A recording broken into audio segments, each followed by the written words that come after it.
ഇതിലാരാ നന്ദിനിക്കുട്ടി? ഗോപികൃഷ്ണന്റെ അനിയത്തി. അപ്പൊ ഇത് സുഭദ്ര. അച്ഛനും അമ്മയുടെ? ശശി, കഴകക്കാരൻ. എന്താ മോളെ? ആരാ? എവിടുന്നാ? എന്നെ മനസ്സിലായില്ലേ? യതീന്ദ്രൻ. ഗോപികൃഷ്ണനോടൊപ്പം ഞാനിവിടെ വന്നിട്ടുണ്ട്.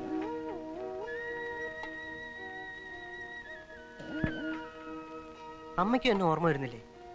അന്ന് തിരുവാതിരയായിരുന്നു. തിരുവാതിരപ്പുഴുക്കിന്റെ സ്വാദ് ഇപ്പോഴും എൻ്റെ നാവിലുണ്ട്. ഞാനും ഗോപികൃഷ്ണനും എന്തുമാത്രം കഴിച്ചത്. അമ്മയല്ലേ ഞങ്ങൾക്ക് വിളമ്പി തന്നത്. അച്ഛനും എന്നെ ഓർമ്മ വരുന്നില്ലേ? അന്ന് ഈ മുറ്റത്ത് കത്തിച്ചു വെച്ച വലിയ നിലവിളക്കിന് ചുറ്റും നന്ദിനിക്കുട്ടിയും ഈ സുഭദ്രയും തിരുവാതിര കളിച്ചത്, ശശി പാടിയത്, ഒടുവിൽ ഗോപികൃഷ്ണനും അവരുടെ കൂട്ടത്തിലിറങ്ങി തിരുവാതിര കളിച്ചതൊക്കെ.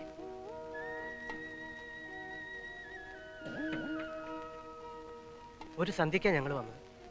വെളുക്കും മുമ്പ് പോവുകയും ചെയ്തു. അന്നത്തെ തിരക്കിനിടയിൽ ചിലപ്പോൾ ഓർക്കാൻ വഴിയില്ല. ഗോപികൃഷ്ണന്റെ കൂടെ ആരൊക്കെയോ ഇവിടെ വന്നിട്ടുണ്ട്. ക്ഷമിക്കണം, ഓർമ്മ കിട്ടുന്നില്ല. വരൂ, അകത്തേക്കിരിക്കാം. എന്താ, അകത്തേക്ക് വരൂ. അച്ഛാ, ഞാൻ വന്നത്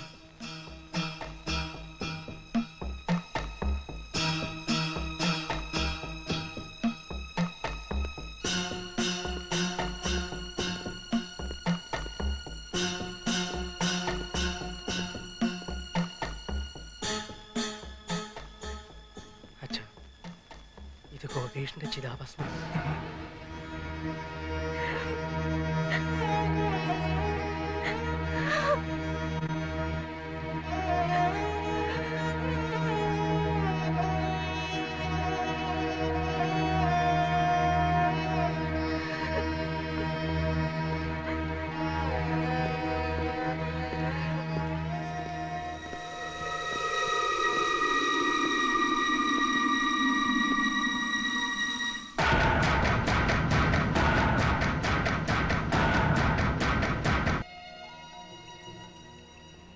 ആരോ ചെയ്ത പാപത്തിന് എന്റെ മോൻ ശിക്ഷ അനുഭവിക്കേണ്ടി വന്നു. എല്ലാം ഭഗവതിയുടെ ഇഷ്ടം പോലെ. എന്നാലും എന്റെ അമ്മയെ, എന്റെ കുഞ്ഞ്, ഇവിടെ എല്ലാവർക്കും എന്തിഷ്ടമായിരുന്നോ അവനോട്. ഇവിടെ എന്നല്ല അച്ഛാ, എവിടെയും അവൻ എല്ലാവർക്കും പ്രിയപ്പെട്ടവനായിരുന്നു. അവനെ ആദ്യം കണ്ട നിമിഷം ഇപ്പോഴും ഞാൻ ഓർക്കുന്നു. ബോംബെയിലെ തിരക്കേറിയ നരിമാൻ പോയിന്റിൽ വെച്ച് എന്റെ ബൈക്കിനെ ഒരു ചെറുപ്പക്കാരൻ ഓവർടേക്ക് ചെയ്തു. ആരും ഓവർടേക്ക് ചെയ്യുന്നത് എനിക്കിഷ്ടമല്ലായിരുന്നു. അവന്റെ ബൈക്കിനെ ഞാൻ ഫോളോ ചെയ്തു. പെട്ടെന്ന് എന്റെ ബൈക്ക് സ്കിഡ് ചെയ്ത് ബോധം തെളിയുമ്പോൾ എന്റെ മുന്നിൽ ചിരിച്ചു നിൽക്കുന്ന ഗോപികൃഷ്ണന്റെ മുഖം ഞാൻ കണ്ടത്. അന്ന് തുടങ്ങിയ ഞങ്ങളുടെ സൗഹൃദം രക്തബന്ധത്തിന് പോലും അതീതമായിരുന്നു. പക്ഷേ വിധി ക്രൂരമായി പോയി. അച്ഛനും അച്ഛൻ്റെ മകനെയും എനിക്ക് എൻ്റെ കൂടപ്പുറപ്പിനെയും നഷ്ടപ്പെട്ടു.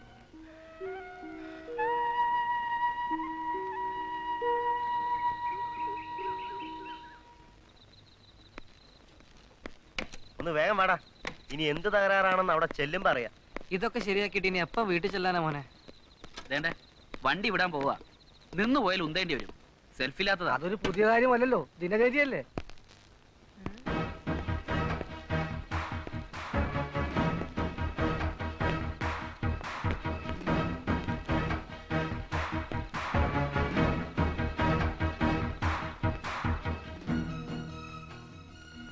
ഞാൻ യതീന്ദ്രൻ, ഗോപികൃഷ്ണന്റെ സുഹൃത്താ. ഞാൻ ഉത്തമൻ. അറിയാമോ? എല്ലാവരെയും എനിക്ക് നന്നായിട്ടറിയാം. സുധി, നജീബ്, രാജു അല്ലേ? ഗോപികൃഷ്ണൻ എപ്പോഴും പറഞ്ഞ് മനസ്സിൽ പതിഞ്ഞ അതേ മുഖങ്ങൾ. അകത്തേക്കിരുന്ന് സംസാരിക്കാം. ഏയ് വേണ്ട, നിങ്ങൾ എവിടേക്കോ പോവാൻ ഇറങ്ങിയതല്ലേ. നമുക്ക് സൗകര്യം പോലെ പിന്നെ കാണാം. ഞങ്ങൾക്ക് തിരക്കൊന്നുമില്ല. ഇതുപോലൊരു വില്ലേജിൽ നിങ്ങൾ എടുക്കുന്ന ഈ റിസ്ക് ഉണ്ടല്ലോ, എന്നെ അത്ഭുതപ്പെടുത്തുന്നു. ഗോപികൃഷ്ണൻ പറഞ്ഞത് എത്ര ശരിയാ. അല്ല, ഇവിടെ എത്ര ചാനലുകൾ കിട്ടുന്നുണ്ട്? തിരിച്ചും മറിച്ചും തിരിച്ചും വെച്ചാ 5-6 ചാനൽ വരെ കിട്ടും. ഞങ്ങളുടെ റിസീവറിന് അതിനുള്ള കപ്പാസിറ്റി ഉള്ളൂ. ഗ്രാമത്തിലൊക്കെ അത് തന്നെ ധാരാളമാണ്. അത് പോരാ. ഞങ്ങളുടെ കമ്പനിക്ക് ജപ്പാനിലെ സോണിയുമായി നല്ല ഡീലിങ്സാ. അവരുമായി ട്രാൻസാക്ഷൻ നടത്താനുള്ള ചുമതല ഗോപീഷ്ണായിരുന്നു. നിങ്ങൾക്ക് വേണ്ടി ലേറ്റസ്റ്റ് ആയിട്ടുള്ള റിസീവറിനെ കുറിച്ച് അവരോട് സംസാരിക്കാനിരിക്കുകയായിരുന്നു. അപ്പോഴാണ് പാവം ഗോപിയേട്ടൻ. നിങ്ങൾക്ക് വേണ്ടിയും ഗോപീഷിന് വേണ്ടിയും ഞാനത് പ്രൊസീഡ് ചെയ്യും. വരട്ടെ.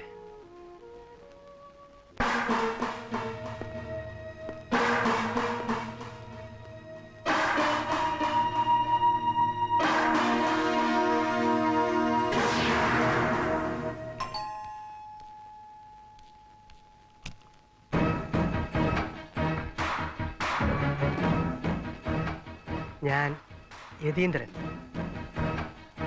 നമ്മൾ തമ്മിൽ കണ്ടിട്ടുണ്ട് അല്ലേ? എവിടേക്കോ വെച്ച്, എപ്പോഴൊക്കെയോ. എനിക്ക് കൃത്യമായിട്ടൊന്നും ഓർക്കാൻ കഴിയുന്നില്ല. പക്ഷേ ഈ മുഖം അതെന്റെ മനസ്സിലുണ്ട്. ഓർമ്മ കിട്ടുന്നില്ലല്ലോ. സാരമില്ല, എപ്പോഴെങ്കിലും ഓർമ്മയിൽ വരും. വരാതെ പറ്റില്ലല്ലോ. തിരക്ക് പിടിച്ച ബോംബെയിലെ ഓരോ ദിവസങ്ങളിലും എത്രയെത്ര ആൾക്കാരെയാ നമ്മൾ കണ്ടുമറക്കുന്നത് അല്ലേ? ആ ആൾക്കൂട്ടത്തിൽ എവിടെയോ വെച്ച് നമ്മൾ കണ്ടിട്ടുണ്ട്. തീർച്ച. ആ, ഞാൻ ഇടയ്ക്കിടയ്ക്ക് വരാം. നമുക്കിനിയും കാണാതിരിക്കാൻ പറ്റില്ലല്ലോ. അപ്പൊ ആവാൻ കാപ്പി അല്ലേ? വരട്ടെ.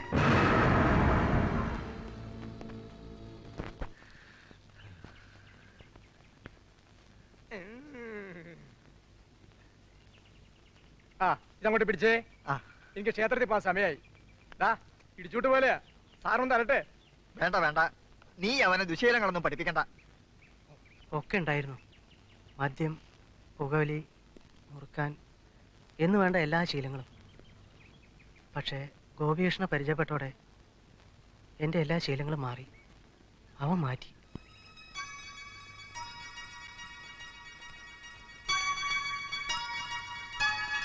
എന്റെ പെങ്ങളാ സുഭദ്ര. കുട്ടിക്കാലം മുതലേ ഞങ്ങൾ രണ്ടാളും ഇവിടെ തന്നെയാ. ചായ കാണാനപ്പോ കരുതി അകത്തെല്ലാരും നല്ല ഉറക്കമായിരിക്കുമെന്ന്. പിന്നെ ഉറക്കം. അമ്മയും നന്ദിനിക്കുട്ടിയും കൂടെ അടുക്കളയിൽ ഉപ്പേരി ഉറക്കുന്നതിന്റെ ബഹള. എന്നാലിത്ത് താമസിച്ച് അമ്പലത്തിലോട്ട് പോണുള്ളൂ. എന്താ പോരെ? പേര് വന്നിട്ടും തിന്നാലോ. നീ വേഗം അമ്പലത്തിലോട്ട് ചെല്ലേ.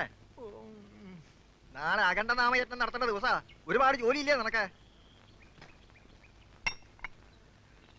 എന്തൊക്കെ യജ്ഞം നടത്തിയാലും ദേവി പൊറുക്കില്ല. അത്രയ്ക്ക് വലിയ അപരാധമല്ലേ ദേവിയോട് ചെയ്തത്? ഞാനിറങ്ങാം. ആ, മോനൊന്ന് നിന്നേ. കുറച്ചു ദിവസമായി മോനോടൊരു കാര്യം പറയണമെന്ന് വിചാരിക്കുക. എന്താച്ചാ? മോൻ എന്തിനാ വെറുതെ വാടകയ്ക്ക് താമസിക്കണത്? മടങ്ങി പോണവരെ ഇവിടെ ഞങ്ങളോടൊപ്പം കഴിഞ്ഞൂടെ? അത് വേണ്ടച്ചാ. വന്നാലും പോയാലും എത്ര ദിവസത്തേക്കാ? അവൻ്റെ ഓർമ്മയ്ക്ക് എന്തെങ്കിലും നല്ല കാര്യം ചെയ്തിട്ട് എനിക്ക് ഇവിടുന്ന് പോണ്ടേ? കുറച്ച് ദിവസമെങ്കിൽ കുറച്ച് ദിവസം മോൻ ഞങ്ങളോടൊപ്പം നിൽക്കില്ലേ? ഞങ്ങളുടെ ഗോപികൃഷ്ണനെ പോലെ നിൽക്കില്ലേ?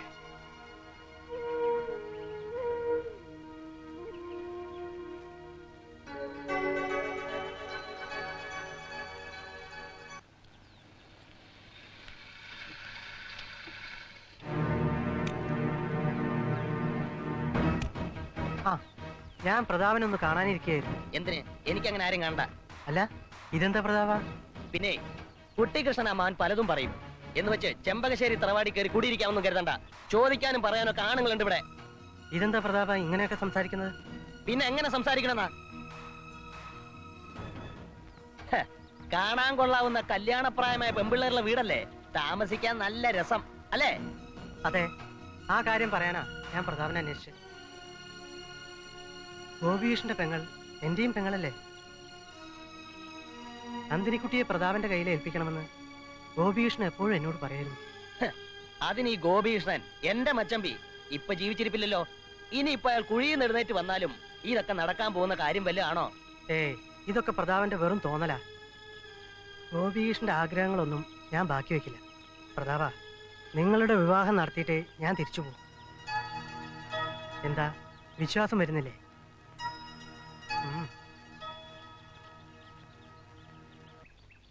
അച്ഛൻ എന്തിനാ വെറുതെ വിഷമിക്കുന്നത്? ഗോപികൃഷ്ണൻ ഇതൊക്കെ മുൻകൂട്ടി കണ്ടിരുന്നു. ബോംബെ മാഹിമിൽ ഞങ്ങളുടെ ബോസ് ഇവർക്ക് വേണ്ടി ഒരു ഫ്ലാറ്റിന് അഡ്വാൻസ് കൊടുത്തിരുന്നു. മാത്രമല്ല ഗോപീകൃഷ്ണന്റെ ജോലി ഇവന് വേണ്ടി ഞങ്ങൾ ബ്ലോക്ക് ചെയ്തിട്ടുമുണ്ട്. പിന്നെ അവൻ്റെ ഇതുവരെയുള്ള സമ്പാദ്യം അതും ഇവർക്കുള്ളതല്ലേ. ഇതുകൊണ്ടൊന്നും അവനോടുള്ള ഞങ്ങളുടെ കടപ്പാട് തീരുന്നില്ല. ഈ വാഗ്ദാനങ്ങളൊന്നും അത്ര വലിയ കാര്യമായിട്ട് എനിക്ക് തോന്നുന്നില്ല. അല്ല, അതൊന്നും കണ്ടിട്ടുമല്ല. പക്ഷേ ഈ ലോകത്ത് എന്നെ മനസ്സിലാക്കിയ ഒരാളുണ്ടായിരുന്നു, ഗോപിയേട്ടൻ. എനിക്കത് മതി. എന്നാലും എല്ലാം ശരിയാവും. ഗോപീകൃഷ്ണന്റെ ആത്മശാന്തിക്കായി നമുക്കിതങ്ങ് നടത്താം.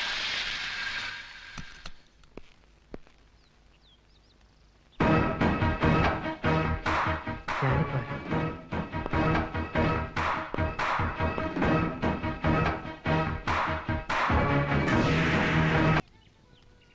ലംബോദരൻ നായർ നേരത്തെ എത്തിയോ? നേരത്തെ എത്തി.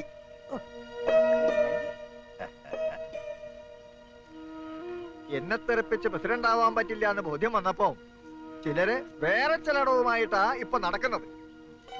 കേട്ടോടോ ലംബോദരൻ നായരെ, ഇതൊന്നും എന്റെ അടുത്ത് ചെലവാവാൻ പോണില്ല. അടവുകളിൽ വിടവുകൾ ഇടുന്ന വടിവേലുമല്ല താൻ, പിന്നെ എങ്ങനെ ചെലവാകും? ഓ, എന്റെ മരുമാനാ അടുത്ത പ്രസിഡന്റ്. ആകാശത്തേക്കൊരു വലിയ കൊളാമ്പയും വെച്ചോണ്ട് ഈടെ വായം തുറന്നിരിക്കുന്ന കണ്ട അലവനാദികൾക്കൊന്നും എന്റെ വാളെ കൊടുക്കില്ല. അത് പറ്റില്ല. അല്ലാതെ അംഗം പോലൊരു പയ്യനെ നമുക്ക് കണ്ടുപിടിക്കണം. കണ്ടുപിടിച്ചോടോ, നമ്മുടെ പ്രതാപൻ. ചെറുപ്പത്തിന്റെ ഇത്തിരി ഉഴപ്പൊക്കെ ഉണ്ടെങ്കിലും ആള് മര്യാദക്കാരനാ, നല്ല കുടുംബസ്നേഹിയാ. അല്ലാതെ പാര വെക്കാൻ നടക്കണ തന്തയുടെ മോനല്ല. ആ വിനി, കല്യാണം കഴിഞ്ഞാല് യതിയോടൊപ്പം അവര് അമേരിക്കക്ക് പറക്കും. എടുത്തോളൂ.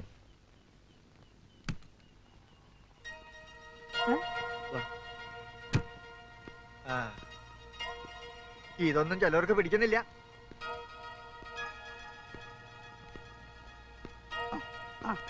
ആ, നിങ്ങൾ വിളക്കാൻ പലിശ കൊണ്ടേക്കോളൂ. അച്ഛാ, ഇന്ന് ഗോപീഷിന്റെ ജന്മനാളാ. അവന്റെ ഓർമ്മയ്ക്ക് വേണ്ടി വാങ്ങിയതാ.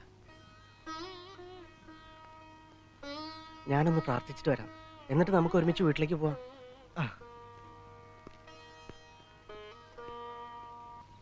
ഇത്രയും ചേർച്ചയുള്ള ഒരു ജാതകം ഈ അടുത്ത കാലത്തെങ്ങും കണ്ടിട്ടില്ലെന്നാണ് പുതുമന തിരുമേനി പറഞ്ഞത്. തിരുമേനി ചേർത്ത ജാതകങ്ങളൊന്നും പിഴച്ചിട്ടില്ല. തെക്കേത്തൊടിയിലെ ബാലകൃഷ്ണന്റെ അവസ്ഥ ഒന്ന് ആലോചിച്ച് നോക്കിയേ. നാട്ടുകാർക്കും വീട്ടുകാർക്കും വേണ്ടാതെ കിടന്നവനാ. തിരുമേനി പൊരുത്തം നോക്കി പറഞ്ഞത് കൊണ്ട് മാത്രമാ അവന് ഭൂമംഗലത്തുനിന്ന് പെണ്ണ് കിട്ടിയത്. ഇന്നെന്താ അവസ്ഥ? കുന്നത്തൂരെ കിരീടമില്ലാത്ത രാജാവല്ലേ? ദൈവനിശ്ചയം ഇതാണെങ്കിൽ ഇതന്നെ അങ്ങ് നടക്കട്ടെ.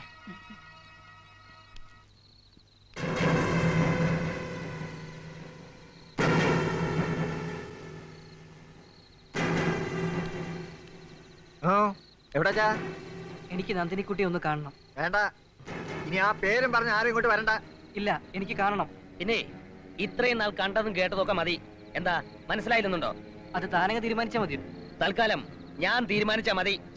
പ്രതാപ, നന്ദിനിക്കുട്ടി ഒന്ന് കാണണമെന്നല്ലേ സുധി പറഞ്ഞുള്ളൂ. കണ്ടോട്ടെ. നീ എന്തിനാ കാണണേ? എന്റെ തന്ത രാവുണ്ണിമേനൊന്നും പറഞ്ഞില്ലാന്നുണ്ടോ? ആരൊക്കെ എന്തൊക്കെ പറഞ്ഞാലും നന്ദിനിക്കുട്ടി എനിക്കുള്ളതാ. അത് സുധി മാത്രം തീരുമാനിച്ചാ പോരല്ലോ. പിന്നെ നിങ്ങളാണോ തീരുമാനിക്കുന്നത്?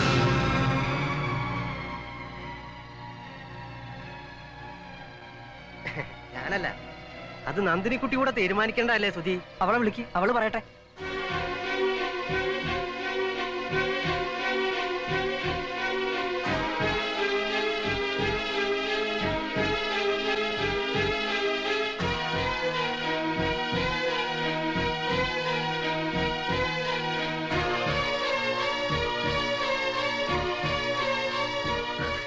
എനിക്കൊന്നും പറയാനില്ല.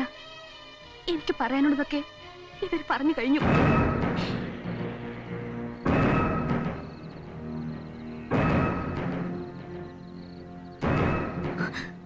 ഇനി ഒരിക്കലും നമ്മൾ തമ്മിൽ കാണരുത്.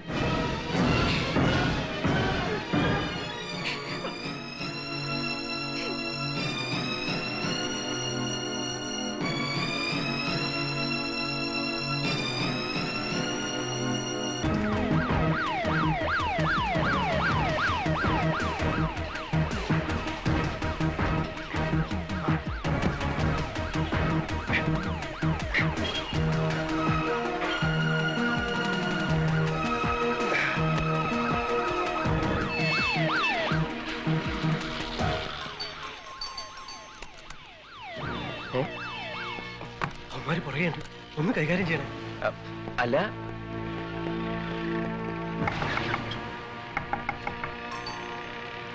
साले चोर, सुबह के बच्चा कहाँ है? अभी तक हमारे साथ है। बोलो साले। नहीं मालूम सर, यहाँ कोई नहीं आया। अंदर जाकर तलाश करो। साले भीख मांगा, तुमसे हम सच बुला के रखेंगे। सोने की दुकान के मालिक को खत्म करके भाग के आया है। आज इसका अंतिम है। साहब पूरा तलाश किया, वो इधर नहीं है साहब। जल्दी जल्दी चलो। Find him.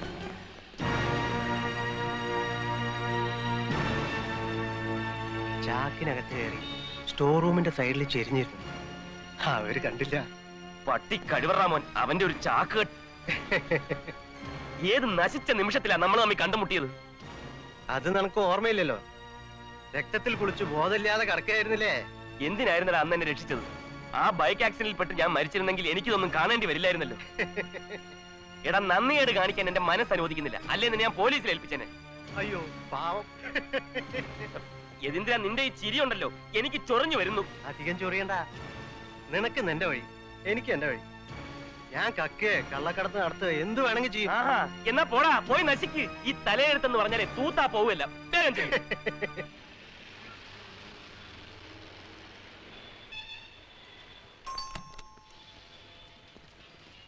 यदींद्र साहब, ഏ, जल्दी बुलाओ। ജൽദി.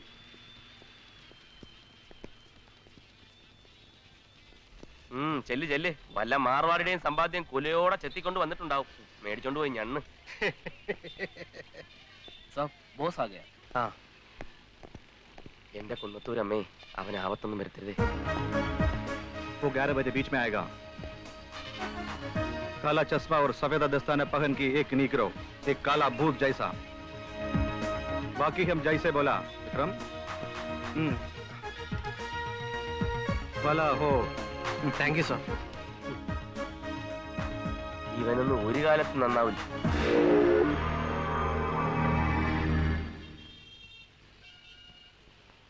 മഹാമായെ രക്ഷിക്കണേ.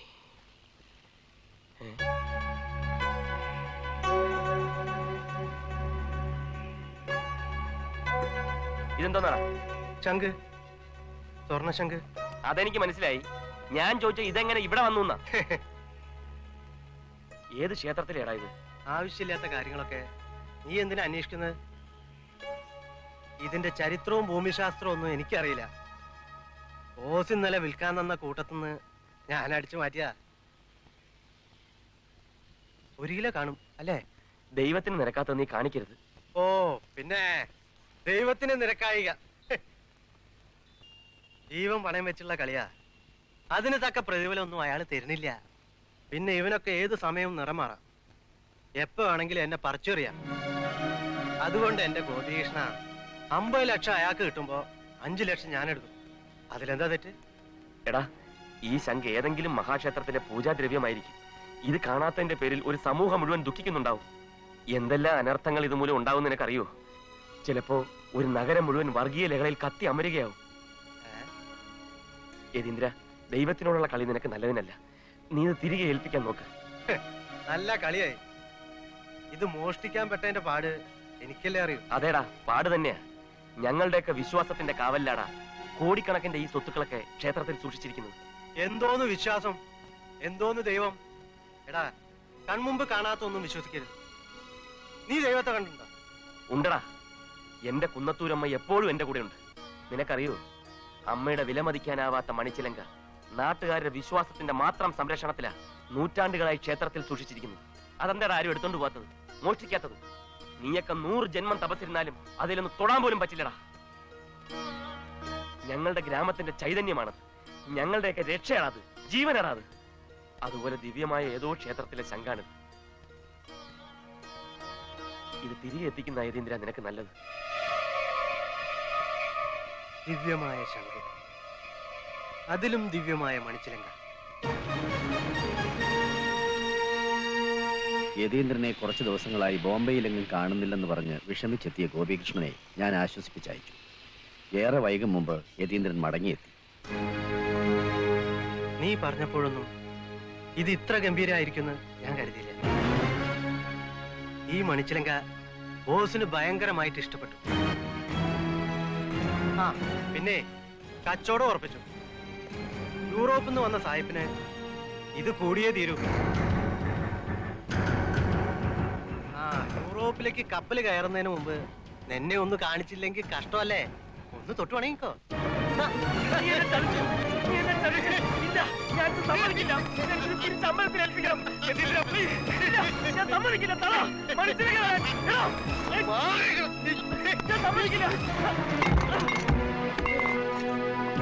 എന്റെ മര്യാദക്ക് ഞാനിത് നിന്നെ കാണിച്ചു. അപ്പൊ നീ കൂടുതൽ ഷൈൻ ചെയ്യാ. എന്റെ ഒരു കുന്നത്തൂരമ്മയും ചേലങ്കിയും.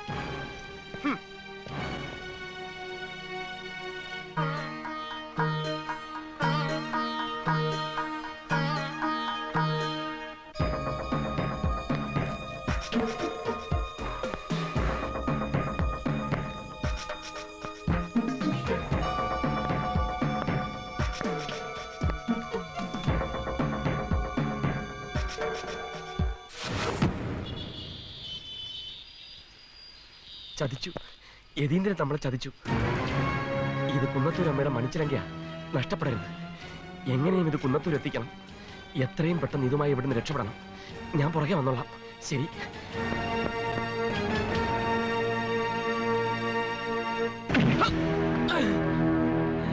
बेचारे बच्चे, तेरे को दूसरा खिलौना दूंगा, वो वापस करो. ചിലങ്ക എവിടാ? എനിക്കറിയില്ല. നിനക്കറിയില്ല അല്ലേ?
ഗോപികൃഷ്ണൻ ആഗ്രഹിച്ചതുപോലെ ഒട്ടേറെ ത്യാഗങ്ങൾ സഹിച്ച് ആ ചിലങ്ക ഞാനിവിടെ എത്തിച്ചു.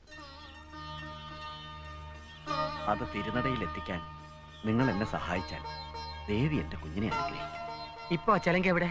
ഭദ്രമായി സൂക്ഷിച്ചിട്ടുണ്ട്. അത് തിരുനടയിൽ എത്തിയാൽ യതീന്ദ്രൻ വെറുതെ ഇരിക്കില്ല. എന്തും ചെയ്യാൻ മടിയില്ലാത്തവനാണോ? ഈ ചിലങ്ക വെച്ച് വേണം യതീന്ദ്രനെ കെണിയിൽ വീഴ്ത്തേണ്ടതും നന്ദിനിക്കുട്ടിയെ നീ സ്വന്തമാക്കേണ്ടതും. അതുകൊണ്ട് ഇനിയുള്ള ഓരോ ചുവടുവയ്പും വളരെ കരുതലോടുകൂടി വേണം.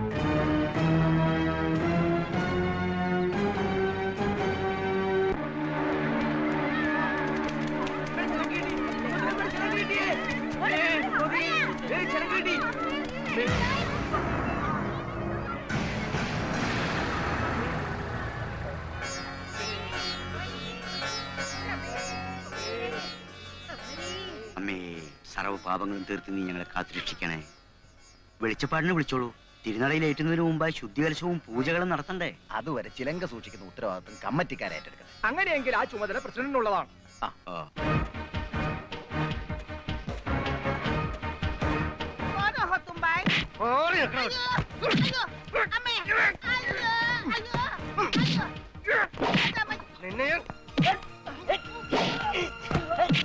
ചിലങ്ക കൈമാറിയിട്ട് നീ രക്ഷപ്പെടാന്ന് കരുതി അല്ലടാ?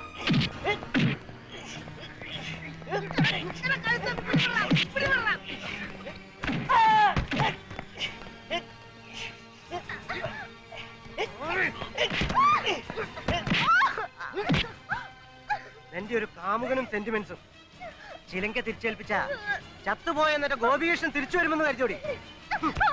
കൊല്ലടാ, കൊല്ല്, ഞങ്ങളെല്ലാം കൊല്ല്. ഏതെല്ലാം വേഷം കെട്ടി എന്തൊക്കെ കളി കളിച്ചാലും നിന്റെ ഉദ്ദേശം നടക്കില്ലടാ. കൊല്ലും, എല്ലാറ്റിനെയും കൊല്ലും. ചിലങ്ക കിട്ടിയില്ലെങ്കിൽ നിന്നെയൊക്കെ ഇഞ്ചിഞ്ചായി അരിയും ഞാൻ. എന്നെ കൊലക്കി കൊടുത്തിട്ട് ജീവിക്കാമെന്ന് കരുതിയോ?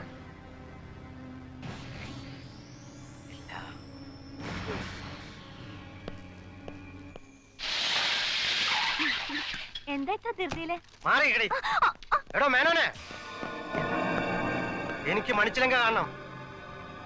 നിലവറയുടെ താക്കോൽ എടുക്ക്. നീ എന്താ ഈ പറയണത്? എടുക്കാൻ. ചിലക്കാതെ നിലവറയുടെ താക്കോൽ എവിടെയെന്ന് പറയാൻ. ഇല്ല, പറയാൻ.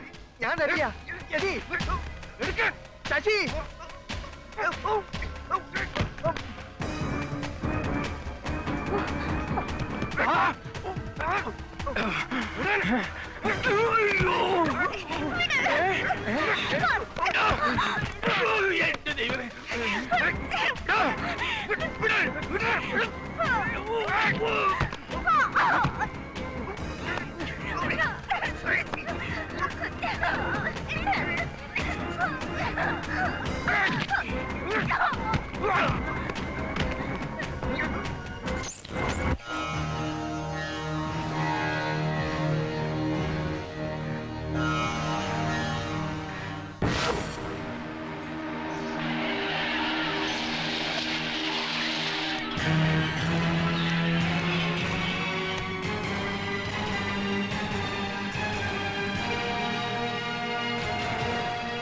ഞങ്ങളെയൊക്കെ വിഡ്ഢികളാക്കിയിട്ട് മണിച്ചിലങ്കയും കൊണ്ട് കടന്നു കളയാമെന്ന് കരുതി അല്ലടാ. ഗോപിയേട്ടനെ കൊന്നിട്ട് നീ ഇവിടെ വന്ന് നാടൻ കളിക്കുന്നതാ. മണിച്ചിലങ്ക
രാഷ്ട്രീയ ഭാവിക്ക് വേണ്ടി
പോലീസ് എത്തി.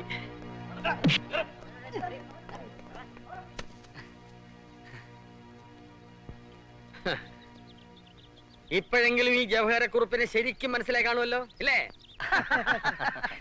ഒഫീഷ്യൽ ഫോർമാലിറ്റീസിന് വേണ്ടി ഒരിക്കൽ കൂടി നിങ്ങൾ സ്റ്റേഷനിലേക്ക് വരേണ്ടി വരും. തീർച്ചയായും വരണമല്ലോ.